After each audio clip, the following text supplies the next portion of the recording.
같이 묵도를 드리심으로 우리 하나님 앞에 신령과 진정으로 드리는 주일 예배를 시작합니다.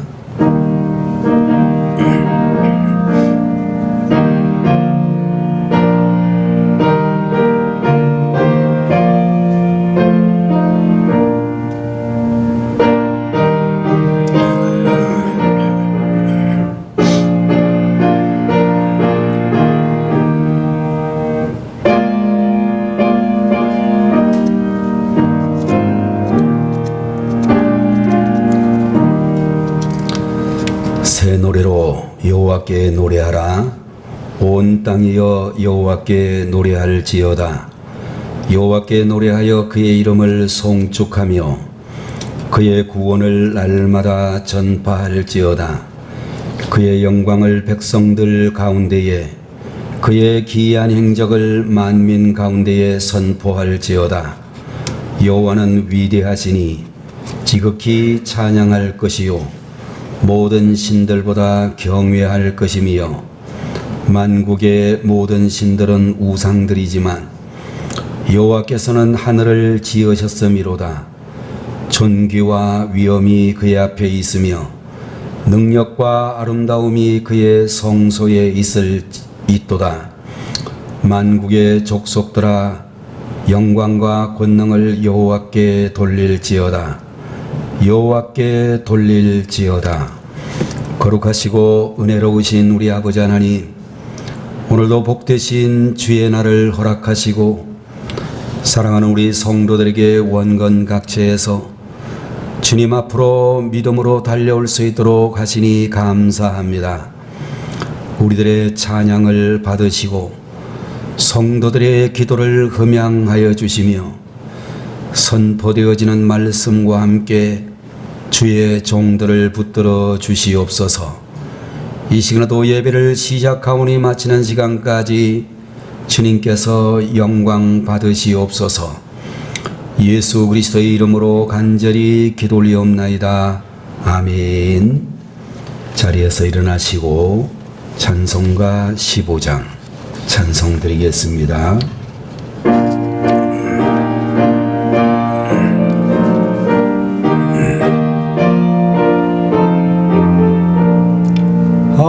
하나님의 크신 사랑 하늘에서 내리사 우리 맘에 항상 계셔 온전하게 하소서.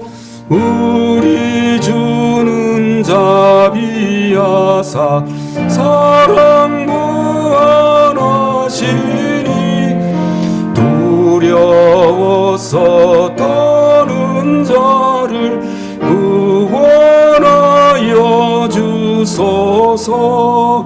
걱정 근심 많은 자를 성령 감화하시며 복과 은혜 사랑받아 평안하게 하소서. 처음과 끝이 되신 주님 하셔서 마귀 유혹 받는 것을 속히 끊게 하소서. 전능하신 아버지여 주의 능력 주시고 우리 맘에 임하셔서 떠나가지 마소서. 영광 항상 돌려 사처럼 섬기며 주의 사랑 영영토록 찬송하게 하소서. 우리들이 모든 나서 의미 없게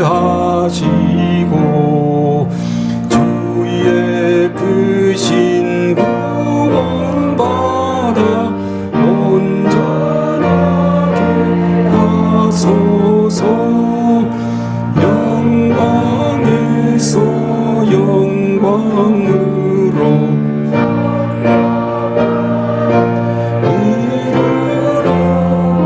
그 신사랑 감격하여 경배하게 하소서. 아멘.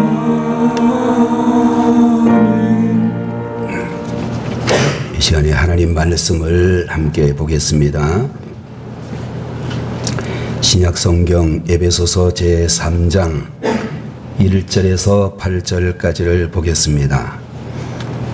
이러므로 그리스도 예수의 일로 너희 이방인을 위하여 갇힌 자 된 나 바울이 말하거니와 너희를 위하여 내게 주신 하나님의 그 은혜의 경륜을 너희가 들었을 터이라.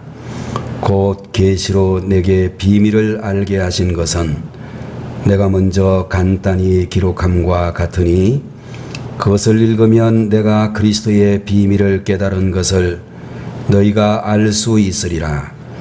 이제 그의 거룩한 사도들과 선지자들에게 성령으로 나타내신 것 같이 다른 세대에서는 하나님의 아들들에게 알리지 아니하셨으니 이는 이방인들이 복음으로 말미암아 그리스도 예수 안에서 함께 상속자가 되고 함께 지체가 되고 함께 약속에 참여하는 자가 됨이라.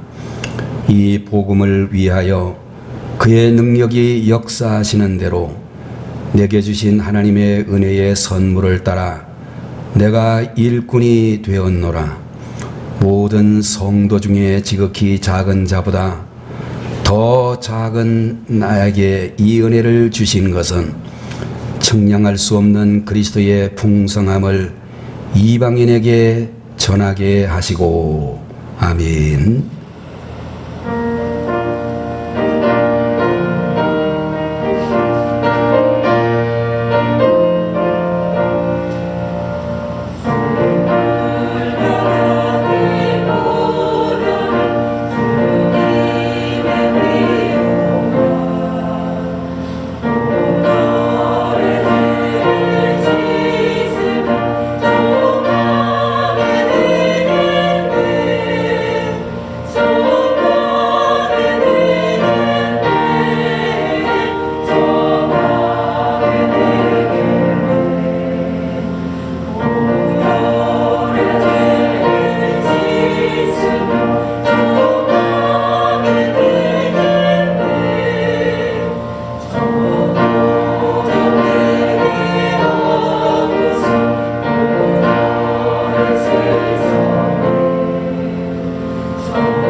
다시 한번 기도하겠습니다.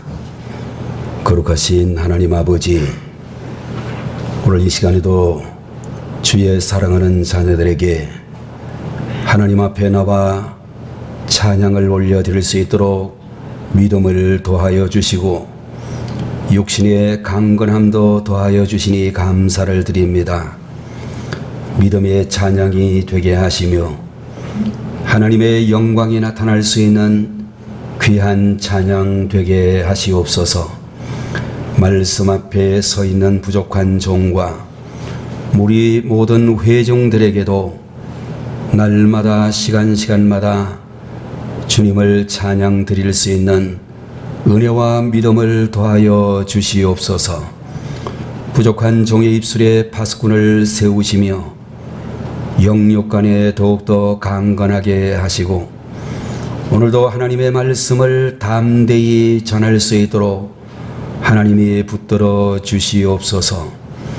예배의 시종을 주님께서 온전히 주관하여 주시기를 바라옵고 예수님의 거룩하신 이름으로 간절히 기도 올리옵나이다.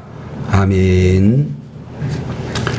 오늘 시간에는 신약 성경 에베소서 제3장 1절에서 8절까지의 말씀을 가지고 네 가지 하나님의 뜻이라는 제목으로 말씀을 함께 보도록 하겠습니다.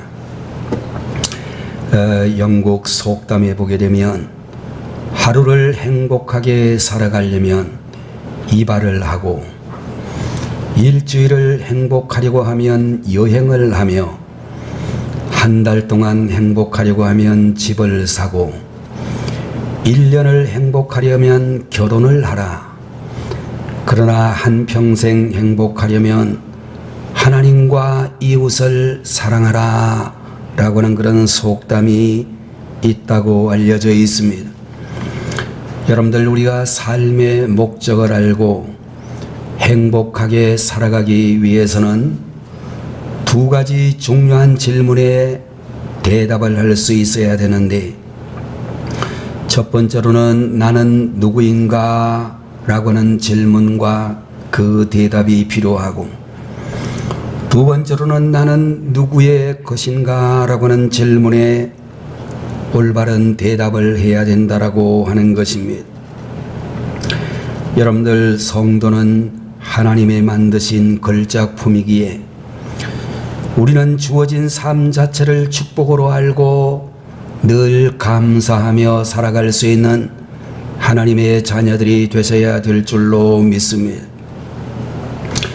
지금 지구상에 살고 있는 70억이 가까운 인구 가운데서 여러분들, 나와 똑같은 사람은 단 한 사람도 없고, 심지어는 창조 이래로 지구상에 태어난 무수한 사람들 가운데서도 나와 똑같은 사람은 한 사람도 없다라고 하는 사실을 우리들은 대단히 신비하게 생각해야 될 것입니다.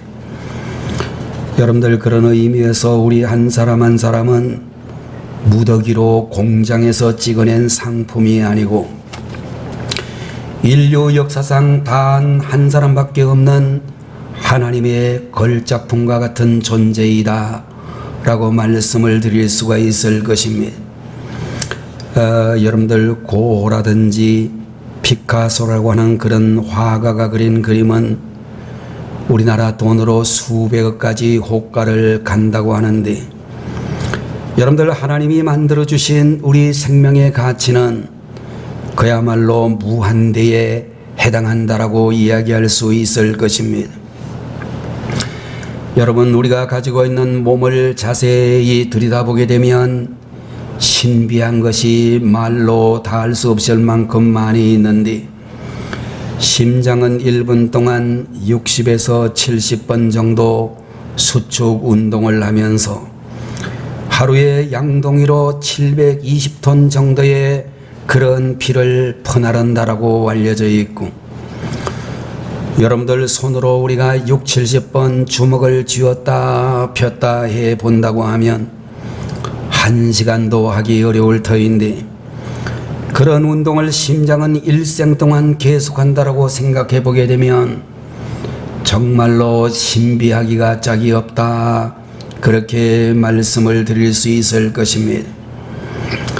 여러분들, 우리가 가지고 있는 얼굴에 콧구멍만 해도 위가 아니라 밑으로 뚫린 것만 해도 참으로 귀한 은혜다라고 생각할 수 있는데, 만일 여러분들의 콧구멍들이 전부 위쪽으로 뚫려져 있다고 하면 비가 오든지 눈이 오면 날마다 그 콧구멍을 덮어야 될 줄로 생각이 되어집니다.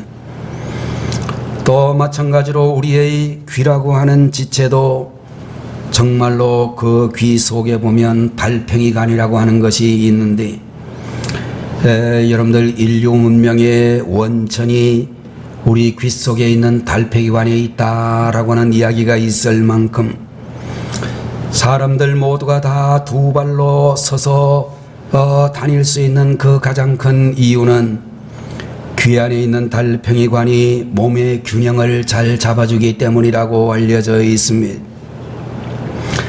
달팽이관 덕분에 우리는 두 손을 자유롭게 쓸 수도 있게 되었고 지금과 같은 찬란한 인류 문명을 만들 수도 있게 되었다라고 말씀하고 있는 것입니다.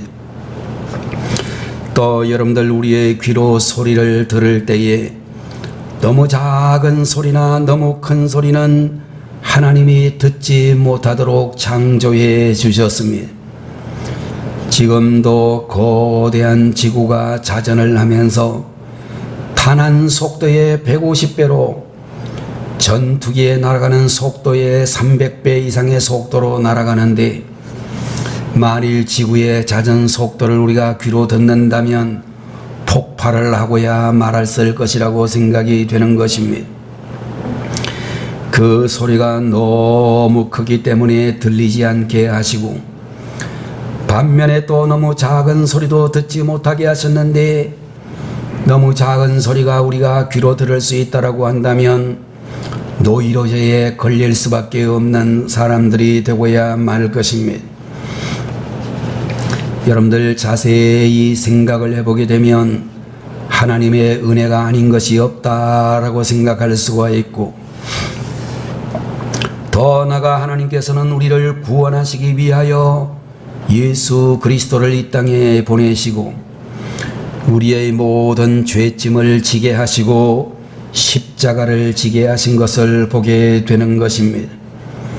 오늘 여러분과 제가 함께 보고 있는 에베소서 제3장 1절 이하의 말씀을 보게 되면 우리를 향하신 하나님의 뜻이 어디에 있는가 네 가지로 말씀을 해 주시고 있는데 첫 번째로 은혜의 목적을 깨닫게 해 주신다라고 말씀을 해 주시고 있습니다. 본문 제1절과 2절 말씀을 보게 되면 이러함으로 그리스도 예수의 일로 너희 이방인을 위하여 갇힌 자 된 나 바울이 말하거니와 너희를 위하여 내게 주신 하나님의 그 은혜의 경륜을 너희가 들었을 터이라 이렇게 말씀을 해 주시고 있는 것입니다.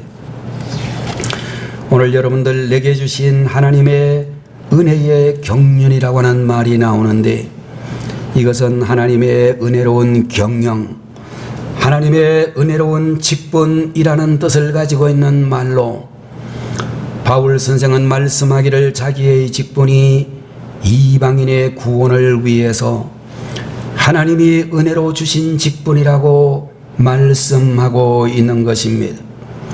3절 4절에 있는 말씀을 연속적으로 읽어보게 되면 곧 계시로 내게 비밀을 알게 하신 것은 내가 먼저 간단히 기록함과 같으니 그것을 읽으면 내가 그리스도의 비밀을 깨달은 것을 너희가 알 수 있으리라 라고 말씀을 해 주시고 있는 것입니다. 예배분들 에베소서와 내용이 유사함으로 인하여 쌍둥이 서신이라고 알려져 있는 골로새서 1장의 말씀을 보게 되면 이 비밀은 만세와 만대로부터 감추어졌던 것인데 이제는 그의 성도들에게 나타났고 하나님이 그들로 하여금 이 비밀의 영광이 이방인 가운데 어떻게 풍성한지를 알게 하려 하심이라. 이 비밀은 너희 안에 계신 그리스도니 곧 영광의 소망이니라 라고 하는 그런 말씀을 해 주시고 있습니다. 자, 여러분들 여기에 말씀하고 있는 하나님의 비밀은 우리 안에 계신 예수님을 가리키는 것이며 또 예수님을 믿음으로 말미암아 구원받는 이 비밀이 이방인에도 알려지게 된 것이 하나님의 뜻이다, 이렇게 말씀해 주시고 있는 것입니다. 여러분들, 이방인 전도가 대단히 중요하고 또 전도는 구원받은 성도가 해야 되는 가장 중요한 일이라고 우리에게 말씀을 해 주시고 있는 것입니다. 여러분들, 요 사이에 여러분들 가운데서 코로나19 바이러스에 정말로 제일 마지막으로 나타난 오미크론이라고 하는 바이러스로 인하여 전국에 수십만 명이 매일매일 확진이 되어지는 가운데 있습니다.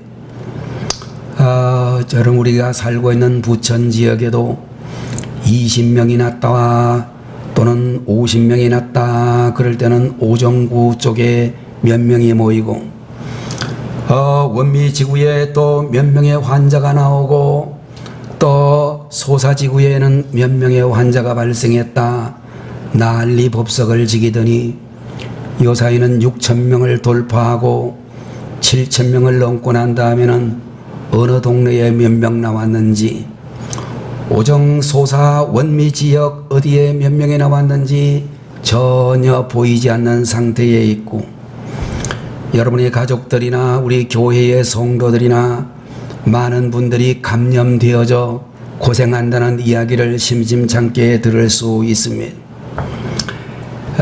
그런데 만일 여러분들 이 코로나19 바이러스에 특효약이 있다 그러면 얼마나 좋겠습니까? 당장이라도 우리나라나 세계에 있는 모든 제약회사들이 빨리 치료제를 이제 배포하고 그 치료제를 먹으면 감기 몸살에서 낫듯이 그냥 다 싹 나았으면 좋겠습니다. 여러분들, 인류가 멸망이라고는 코로나 바이러스를 먹고 마시며 죽어갈 때에 예수 그리스도를 믿으면 구원을 받는다라고는 이 특효약을 가지고도 전도하지 않는다라고 하면 우리는 참으로 하나님 앞에 죄를 짓는 것과 같다라고 하는 사실을 알아야 되어질 것입니다. 여러분들, 전도가 힘들다라고 다들 외면하고 있는 그런 시대이기는 하지만 사랑하는 여러분의 자녀들을, 여러분의 모든 가족들부터 이웃에 이르기까지 최선을 다해서 전도하려고 애를 쓰고 힘쓴다라고 한다면 오늘 에베소서 3장 1절 이하에서 나오는 말씀처럼 우리는 하나님의 은혜와 하나님의 그 사랑하심과 칭찬과 축복을 받게 된다라고 말씀해 주고 있는 것입니다. 두 번째로 오늘 본문이 우리에게 가르쳐 주시는 하나님의 뜻은 함께 교회를 이루어 가는 것이라고 말씀해 주시고 있습니다. 오늘 본문 제5절에 나오는 말씀을 보게 되면 이제 그의 거룩한 사도들과 선지자들에게 성령으로 나타내신 것 같이 다른 세대에서는 하나님의 아들들에게 알게 하지 아니하셨으니 라고 말씀을 해 주시고 있습니다.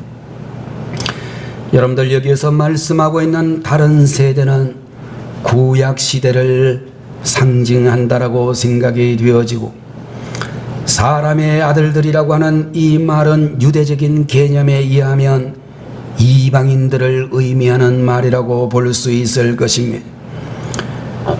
본문 제6절의 말씀을 이어서 보게 되면 이는 이방인들이 복음으로 말미암아 그리스도 예수 안에서 함께 상속자가 되고 함께 지체가 되고 함께 약속에 참여하는 자가 됨이라라고 말씀을 해 주시고 있습니다. 여러분들, 우리가 지금 현재 살아가고 있는 이 신약 시대라고 하는 이 시대에는 이방인들, 불신자들도 예수님 안에서 함께 상속자가 되고 함께 지체가 되고 함께 약속에 참여하는 자가 되는 것이 하나님의 계시이며 비밀이라고 말씀해 주시고 있는 것입니다. 여러분들, 유대인들에게는 아주 충격적인 말일 수도 있는데, 어떻게 하나님이 택하신 백성들도 아니고 심지어 개라고 여겨지는 이방인들이 구원을 받고 하나님의 자녀가 될 수 있느냐, 그렇게 생각하는 유대인들이 많겠지만은, 바울 선생은 오늘 본문을 통해서 그런 편견을 깨야 된다라고 역설해 주시고 있는 것입니다. 여러분들, 사람들에게 있어서 제일로 무서운 저주나 실패의 통로는 교만과 편견이라고 이야기할 수 있을 것입니다. 여러분들, 우리가 잘 알고 있는 대로 사람이 교만하게 되면 하나님께서 그를 폐망에 이르게 하시고 그를 멸망에 이르게 하신다라고 말씀을 해 주시고 있으며, 겸손한 자를 하나님이 세워주신다라고 분명히 말씀을 해 주시고 있는 것입니다. 여러분들, 유대인들은 교만하게 자기들만이 구원받는 민족이라고 생각을 했지만, 사도 바울이 받은 계시와 신부는 이방인과 하나가 되어 교회를 이루는 것이라고 그렇게 우리에게 말씀을 해 주시고 있는 것입니다. 여러분과 저도 우리의 모든 삶 속에서 교인들, 성도들 모두가 다 같이 우리가 이방인들에게 복음을 전할 수 있는 하나님의 뜻을 순종할 수 있어야 될 것이며, 여러분의 자녀들 중에 또는 여러분의 이웃들 중에 일가와 친족들 가운데 믿지 않는 모든 이웃들이 말씀의 전도의 대상자가 되어야 될 줄로 믿습니다. 세 번째로, 우리 하나님의 뜻이 무엇인고 하면 은혜에 감사하며 사는 것이라고 우리에게 말씀을 해 주시고 있는 것입니다. 우리가 보고 있는 제7절에 있는 말씀에 보게 되면, 이 복음을 위하여 그의 능력이 역사하시는 대로 내게 주신 하나님의 은혜의 선물을 따라 내가 일꾼이 되었노라 라고 말씀을 해 주시고 있는 것입니다. 바울이 왜 복음의 일꾼이 되었느냐 하면, 하나님의 은혜에 감사했고 하나님이 자신의 삶에 끊임없이 은혜의 선물을 주신다는 사실을 확신했기 때문이라고 말씀을 해 주시고 있습니다. 바울 선생은 복음의 일꾼으로 지나면서 많은 고통과 시련이 있었지만 그 모든 것들조차도 하나님의 은혜의 선물로 여겼다라고 말씀을 해 주시고 있는 것입니다. 고통조차도 하나님의 은혜로 여길 줄 아는 전천후 감사 신앙을 가지고 일이 잘 될 때뿐만 아니라 일이 잘 안 될 때도 감사해야 된다라고 우리에게 말씀을 해 주시고 있는 것입니다. 여러분들, 감사는 은혜 받는 제일 통로이며 최고의 축복의 재료라고 말씀을 드릴 수가 있고, 우리가 하나님 앞에 감사하게 될 때에 삶의 활력이 넘치게 되어지고, 은혜를 크게 보면 감사가 나오고 감사하게 되면 은혜가 커지게 되어진다라고 하는 것입니다. 감사는 불행의 물줄기를 행복으로 돌리고 저주의 물줄기를 축복으로 돌리는 위대한 통로가 되기도 하고, 성도의 성숙함과 깊은 영성을 나타내는 최고의 지표가 되어지기도 하고, 최고의 기도도 범사에 감사하는 기도라고 말씀드릴 수 있을 것입니다. 목회를 하면서 여러 가지 크고 작은 어려움들이 물론 많이 있겠습니다만은, 그 중에서도 제일 힘드는 일들 중에 하나는 장례식을 하는 일이다, 그런 생각이 되어집니다. 여러분들, 부모님이 계시는 분들은 아무쪼록 여러분들 우리가 장례식을 치를 수밖에 없는 그런 시간들이 우리 앞에 점점 더 가까이 다가오고 있습니다. 저도 목회를 시작했을 때는 30대 초반에 시작했기 때문에 그런 생각 거의 하지 않고 목회 생활을 계속해 왔는데 어느 순간 할머니가 돌아가셨다. 아버지가 돌아가셨다. 어머니가 돌아가셨다.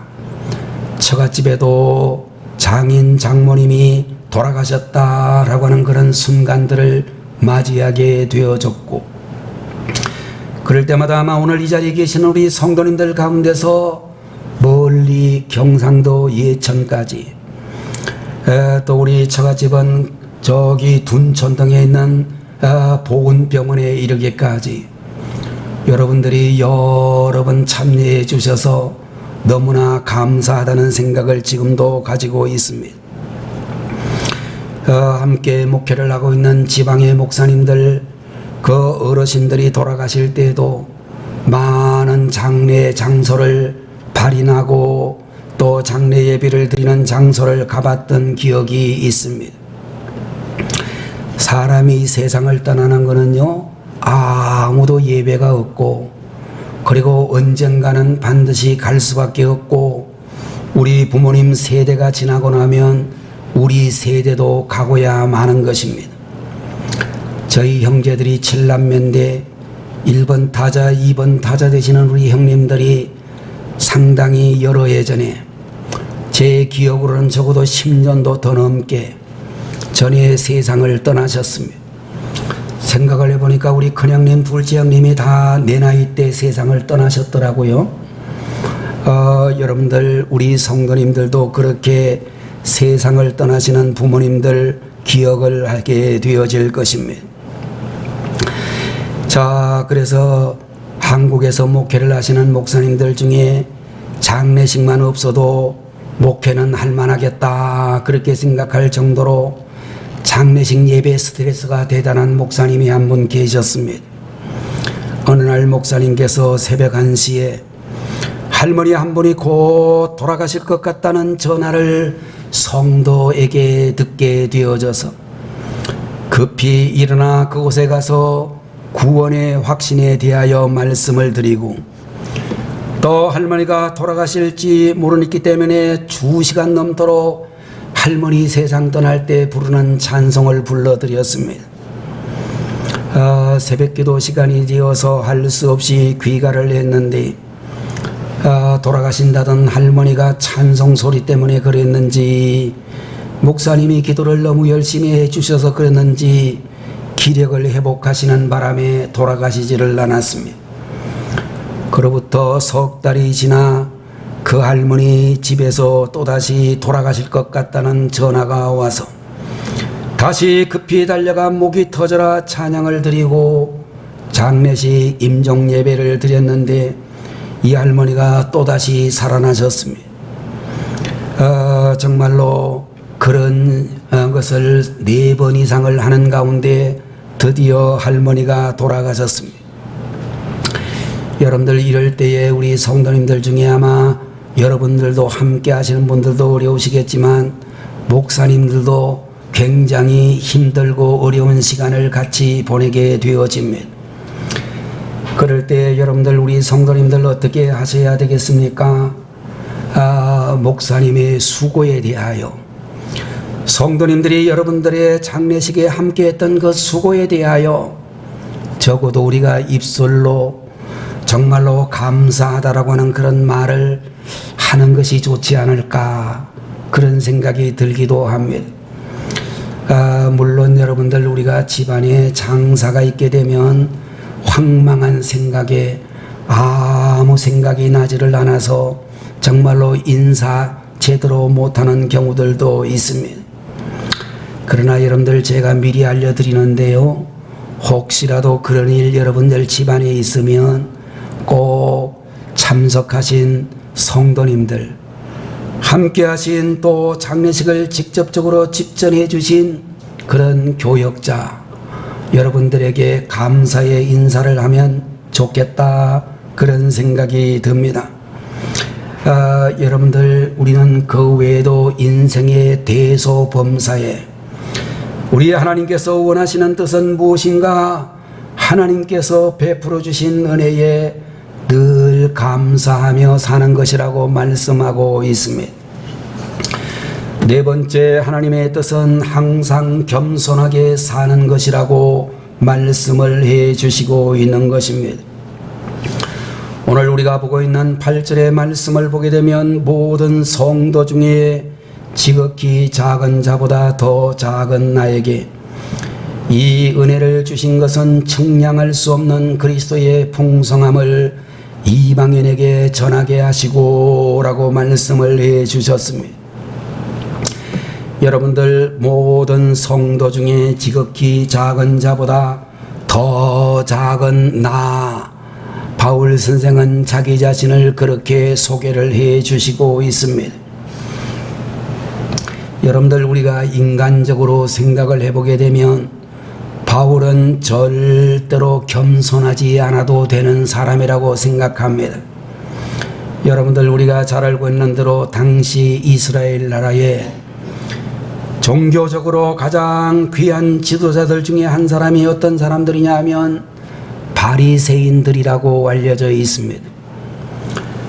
당시 이스라엘 인구가 아마도 200만에서 300만 정도 되었을 것으로 추정이 되어지는데 그 가운데서 바리새인이라고 생각되어지는 이 이스라엘의 종교 지도자들 그룹은 약 7,000명 정도가 되는 그런 사람들이라고 알려져 있습니다. 200만 명에서 뽑고 또 뽑아가지고 7,000명 정도가 그렇게 수고를 했습니다. 이스라엘 최고의 석학인 가말리엘 선생의 수제자 그룹에 해당한 사람이었습니다. 우리나라 말로 이야기하면 서울대학교를 수석으로 졸업한 우리나라 정치, 사회 모든 분야의 지도층과 같은 그런 인물이 바울이라고 이야기할 수 있을 것입니다. 그는 많이 배웠다고 얼마든지 자랑할 수 있고 그는 정말로 사회적으로 존귀한 신분이라고 자랑할 수 있고 사람들 앞에 으쓱댈 수 있는 그런 신분의 사람이었지만 모든 성도 중에 지극히 작은 자보다 더 작은 자라고 겸손하게 자기 자신을 낮추고 있는 것을 볼 수 있습니다. 자, 여러분들 감사와 겸손은 일란성 쌍둥이와도 같고 겸손한 사람은 틀림없이 범사에 감사하고 범사에 감사하는 사람은 또한 틀림없이 겸손하게 사는 사람이라고 하는 것입니다. 여러분들 기독교를 엄청나게 핍박을 했던 바울은 자신의 과거를 생각하면서 자기 같은 죄인이 구원받은 것을 정말로 감사드리지 아니할 수가 없었을 것입니다. 더군다나 복음의 일꾼이 되는 것은 정말로 쉽지 않은 그런 일이었을 것입니다. 그 당시 1세기의 복음의 일꾼들은 시시때때로 큰 고난을 당하고 엄청난 수치와 모욕을 겪는 그런 신분이기도 했습니다. 그러나 바울은 자기에게 고난이 있다고 해서 자신을 실패자로 여기지 않고 자신의 죄와 허물에 비하면 그것도 감사하다라고 그렇게 고백을 하고 있는 것입니다.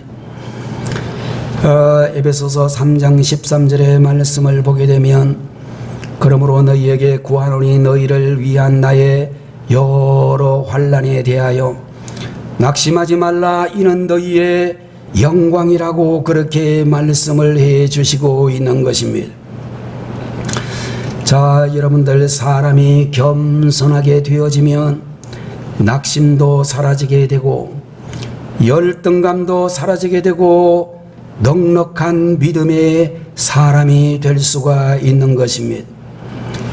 여러분들 오늘날 많은 사람들이 외모를 보고 외형을 보고 숫자를 보고 인생의 성공과 실패를 판단하는 경우들이 많지만 여러분들 주님을 위해서 고난받는 것을 최대의 영광이라고 생각했던 바울처럼 우리는 결과에 연연하지 말고 외모에 연연하지 말고 최선을 다해서 진정한 성공자가 되어야 될 줄로 믿습니다. 성공이란 무엇인가? 라고는 질문을 우리가 드릴 수 있다면 돈을 많이 벌고 높은 명예와 권세를 얻는 것이 아니라 여러분, 성경이 말씀하고 있는 진정한 성공은 하나님의 뜻대로 사는 것이다 라고 우리에게 분명히 말씀해 주시고 있는 것입니다. 여러분들, 내가 부자가 되는 것이 성공이다 그렇게 말할 수 있지 않고, 여러분들 대통령 선거가 끝났습니다마는 대통령이 된 것이 성공하는 것이 아니고, 여러분들 이 땅에 몇 선 국회의원이 되었다는 것이 성공이 아니라 바로 하나님의 뜻대로 사는 것이 진정한 성공이다 라고 성경은 우리에게 말씀해 주시고 있는 것입니다.